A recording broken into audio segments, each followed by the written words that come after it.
Privacy. It's something we all take for granted until someone decides they own it.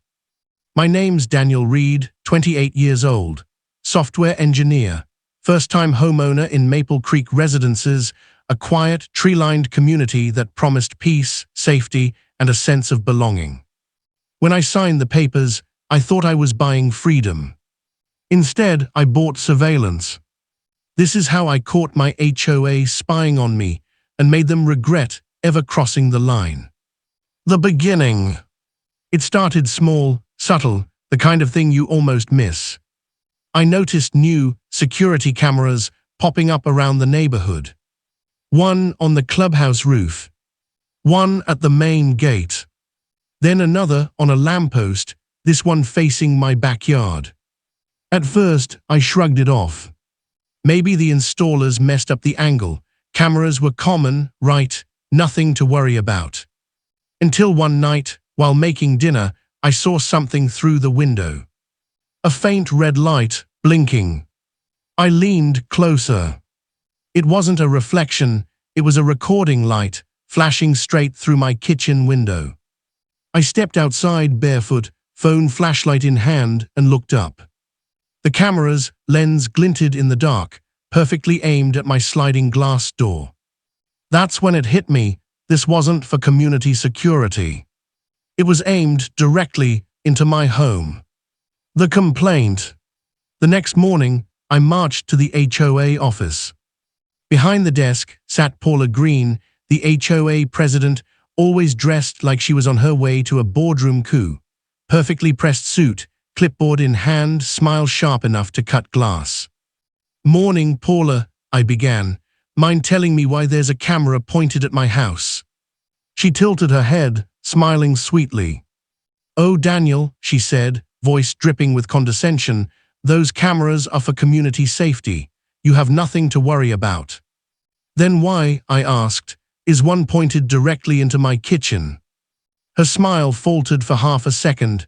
"It must be the angle. We'll review it," she said curtly, turning back to her screen. Something in the way she said, "We'll review it," made my stomach twist. It sounded rehearsed, like she'd said it 100 times before. I walked out knowing one thing for sure. She had no intention of fixing anything. The discovery. At first, I tried to forget it, but curiosity, or maybe paranoia, got the better of me. A few nights later, I pulled out my drone, launched it quietly into the cool evening air, and flew it near the camera. The closer I got, the more wrong it looked. The camera wasn't standard-issue security gear. It had audio sensors and a small cellular transmitter attached.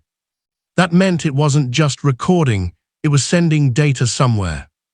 I zoomed in and spotted a small sticker beneath the mount. "Property of Maple Creek, HOA, managed by SecureNet Services." That name, SecureNet, rang a bell. I'd seen it on some HOA invoices. So I dug deeper. After a few hours of online searching and public record digging, I found what I needed.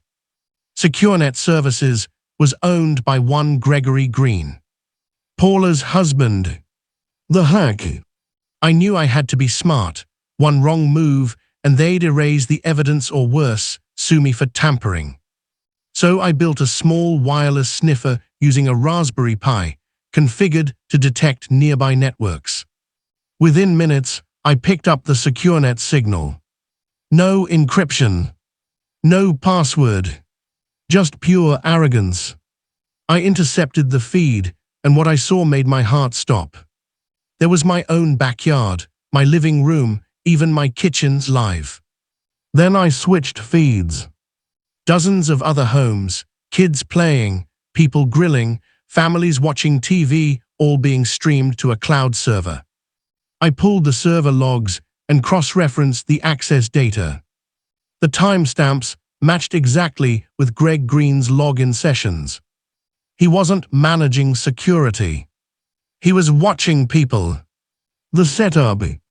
I could have gone straight to the police, but if I did, Paula and Greg might spin it, claim it was a misunderstanding, technical error, maintenance check, whatever excuse fit. No, I wanted the entire community to see it first. So I waited for the next HOA community meeting. They'd recently installed a brand new presentation screen in the clubhouse, the same clubhouse housing the main server rack. Perfect. When the night came, the clubhouse was packed. 30 or so neighbors chatting, sipping coffee, complaining about parking. Paula stood at the front, beaming like a politician, about to deliver her victory speech. "Mr. Reed," she said smoothly, "you requested to speak." "Yes," I replied, holding up my laptop.